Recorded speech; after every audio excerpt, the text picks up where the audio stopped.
Hello students, welcome to the economic classes. आज का हमारा टॉपिक है chapter number 6, population in India. Now last session में हमने population growth of population and theory of population growth के बारे में डिस्कस किया था। नाउ आज जानेंगे about the population explosion. Okay, now what is a population explosion? तो पॉपुलेशन एक्सप्लोजन ऐसा सिचुएशन होता है जहाँ पर पॉपुलेशन ग्रोथ फास्टर होता है than the economic development. Population explosion क्यों होता है, इसका मेन रीज़न क्या है? इसका मेन रीज़न है high birth rate and a low death rate. अब high birth rate and low death rate का रीज़न जानेंगे। Okay, now high birth rate का रीज़न जानेंगे हमारे इंडिया में। तो सबसे पहले हमको पता ही है कि हमारे इंडिया में लिटरेसी रेट सबसे हाई है और जो पीपल का एटीट्यूड है टुवर्ड्स दी चाइल्ड मैरिज वो अभी भी कंटिन्यू है। ओके, तो इससे क्या होता है, तो फीमेल इलिटरेट होती है और उनको फैमिली प्लानिंग के बारे में पता नहीं होता है, तो वो ये रिस्पॉन्सिबल हो जाते हैं for the high birth rate. ना यूनिवर्सलाइजेशन ऑफ मैरिज, तो इंडिया में मैरिज को रिलीजियस एंड सोशल ऑब्लिगेशन माना गया है, मतलब मैरिज करना कंपलसरी है। ओके, तो इस परसेप्शन को एजुकेटेड पीपल भी चेंज नहीं कर पा रहे हैं। Okay, now age of the marriage, तो इंडिया में मैरिज का एज फिक्स किया है, तो 18 ईयर्स रखा है for the females and 21 years रखा है फॉर द मेल। अगर जल्दी शादी होगी तो हाई बर्थ रेट भी ज़्यादा होगा। ना preferences for the male child, तो हमारे इंडिया में पेरेंट्स जब तक मेल चाइल्ड नहीं होता है तब तक पेरेंट्स कंटिन्यू रखते हैं चाइल्ड होना कंटिन्यू रखते हैं, तो एक मेन रीज़न होता है for the high birth rate. Now joint family system, तो हमारे इंडिया में देखोगे तो अभी भी जॉइंट फैमिली सिस्टम है ही। तो इससे क्या हो जाता है, तो किसी भी एक इंडिविजुअल पर्सन के ऊपर फैमिली रिस्पॉन्सिबिलिटी नहीं रहती है, तो वो कंटिन्यू चाइल्ड करते जाते हैं, तो वो भी एक जॉइंट फैमिली सिस्टम भी एक रिस्पॉन्सिबल है for the high birth rate. Now next is a dependence on agriculture, तो इंडिया में पीपल एग्रीकल्चर के ऊपर ओवर डिपेंडेंट है। ओके, अब उनका ऐसा मानना है कि ज़्यादा चिल्ड्रंस रहेंगे तो उनको जो एग्रीकल्चर के लिए ज़्यादा लेबर फोर्स मिलेगा, है ना, और ज़्यादा लेबर फोर्स मिलेगा तो एग्रीकल्चर प्रोडक्शन भी बढ़ेगा। Now wide spread of a poverty, मतलब पुअर पीपल ऐसा मानते थे कि ज़्यादा चिल्ड्रंस रहेंगे तो उनके घर में पैसे भी ज़्यादा आएंगे और उनको इकोनॉमिक सपोर्ट भी ज़्यादा मिलेगा।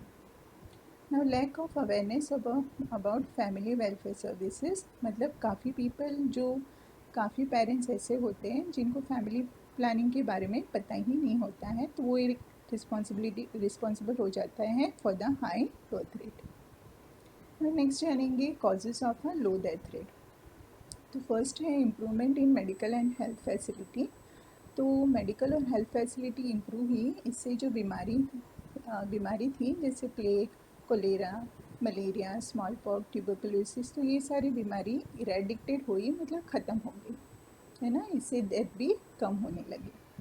Now decline in modern mortality rate, मतलब जब वुमेन प्रेग्नेंट होती है तो वो टाइम पे प्रॉपर मेडिकल फैसिलिटी नहीं होती थी, इसलिए काफ़ी वुमेंस के डेथ होते थे, तो वो भी कम हो गए due to the improvement of a medical facility.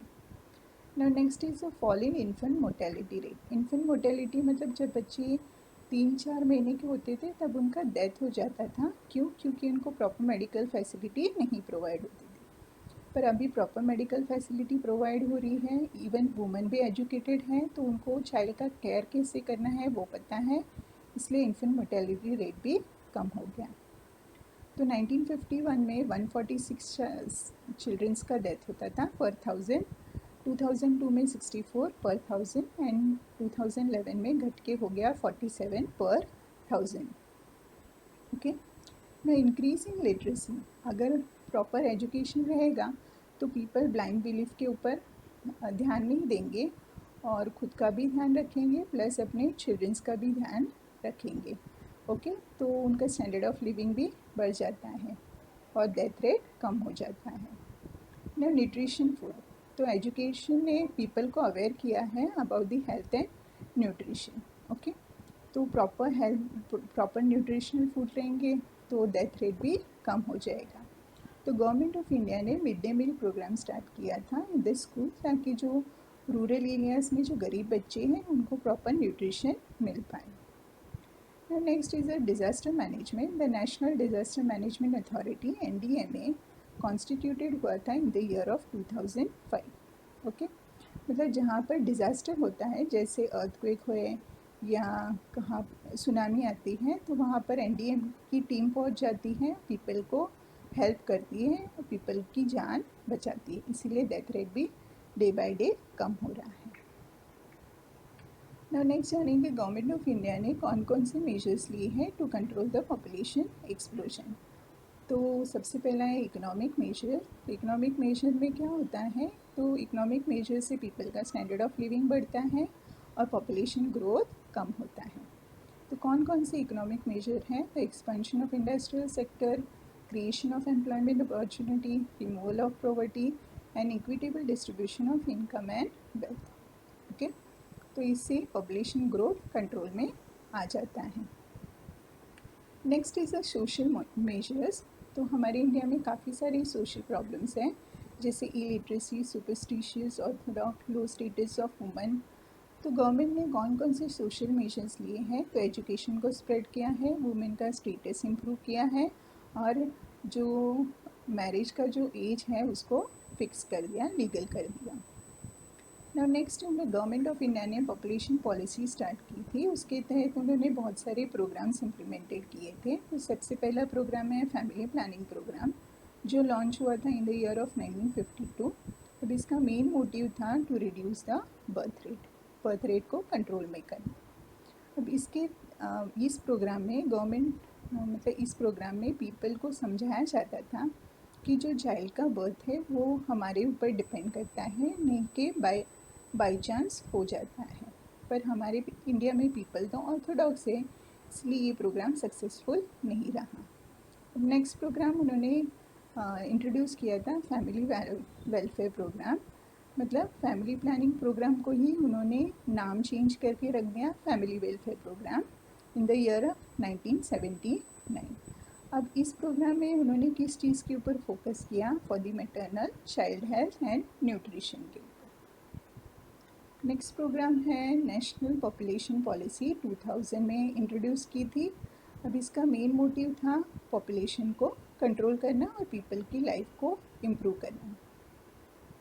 इसमें कौन से मेजर्स लिए थे, तो फ्री एंड कंपलसरी एजुकेशन रखा, जो चिल्ड्रंस 14 साल के हैं और 14 साल के नीचे हैं। Okay, now infant mortality rate को घटा के 30 किया पर 1000।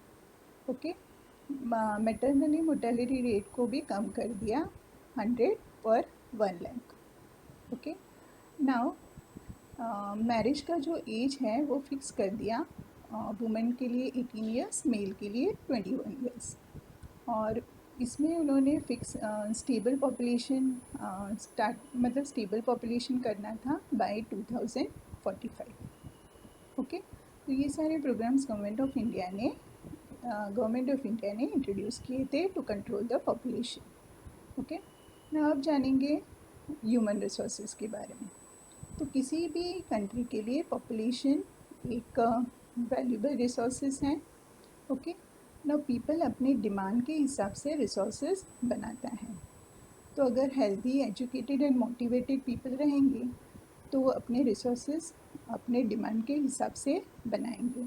ओके, ना ये जो ह्यूमन रिसोर्सेज है वो इक्वली डिस्ट्रीब्यूटेड नहीं है, वो डिफरेंट होते हैं as per educational level, as per age and as per sex. Okay, now the United Nation development programme UNDP ने इंट्रोड्यूस किया था concepts human development in the year 1990। अब इसका मेन एम था to enrich the human life को enrich करना, जो किसी भी सोसाइटी के लिए रियल वेल्थ है। ओके, नाउ ह्यूमन रिसोर्सेज का क्या रोल है for the economic development. Okay, तो ह्यूमन डेवलपमेंट क्या है, ह्यूमन डेवलपमेंट एक वांट्स है, नीड्स है, जिससे क्या हो जाएगा, इकोनॉमिक ग्रोथ हो जाएगा। तो इकोनॉमिक ग्रोथ क्या है, तो मीन्स है, मीन्स मतलब एक रिसोर्सेस है जिससे ह्यूमन की लाइफ, ह्यूमन की कंडीशन इम्प्रूव होती है। ओके, ना ह्यूमन डेवलपमेंट प्रोग्राम के तहत क्या हो जाएगा, पीपल का जो इनकम है, मतलब पीपल अपने इनकम को इंक्रीज़ कर पाएंगे, प्लस दूसरे एस्पेक्ट को भी इम्प्रूव कर सकते हैं, जैसे economic, social, culture and political aspects. अब ह्यूमन रिसोर्स डेवलपमेंट ने पॉसिबल किया था, ह्यूमन रिसोर्सेज डेवलपमेंट पॉसिबल हुआ था थ्रू दी एजुकेशन फैसिलिटी। अब इससे क्या हुआ, लिटरेसी रेट बढ़ा, बर्थ रेट घट गया और इन्फेंट मोर्टेलिटी रेट भी घट गया, तो पॉपुलेशन कंट्रोल में आ गया। अब ह्यूमन रिसोर्स डेवलपमेंट ने पीपल की लाइफ को इम्प्रूव किया था, क्वालिटी लाइफ प्रोवाइड किया था। ह्यूमन रिसोर्स डेवलपमेंट ने रिसर्च एंड डेवलपमेंट प्रोग्राम को बढ़ावा दिया था। तो इससे क्या हुए, जो एजुकेशन इंस्टीट्यूट है वो मोटिवेट हुए for the research and development programme के लिए। Okay, now human development programme ने इन्वेस्टमेंट बढ़ाया था किस चीज़ के ऊपर, न्यूट्रिशन, हेल्थ एंड एजुकेशन, जो हायर प्रोडक्टिविटी करता है, जो प्रोडक्टिविटी बढ़ाता है। ओके, नाउ ह्यूमन डेवलपमेंट का जो कॉन्सेप्ट है वो यूनिवर्सल, मतलब हर एक जगह पे इम्प्लीमेंटेड किया है, मतलब हर एक कंट्री ने उसको अप्लाई किया है। तो इन शॉर्ट बोलने चाहें तो human development embrace the entire society, मतलब हर एक सोसाइटी ने उसको गले से लगाया है ताकि पीपल की लाइफ इम्प्रूव हो सके। ओके, आई होप आपको सारे कॉन्सेप्ट्स क्लियर हो गए रहेंगे। Thank you so much for watching video. Thank you so much.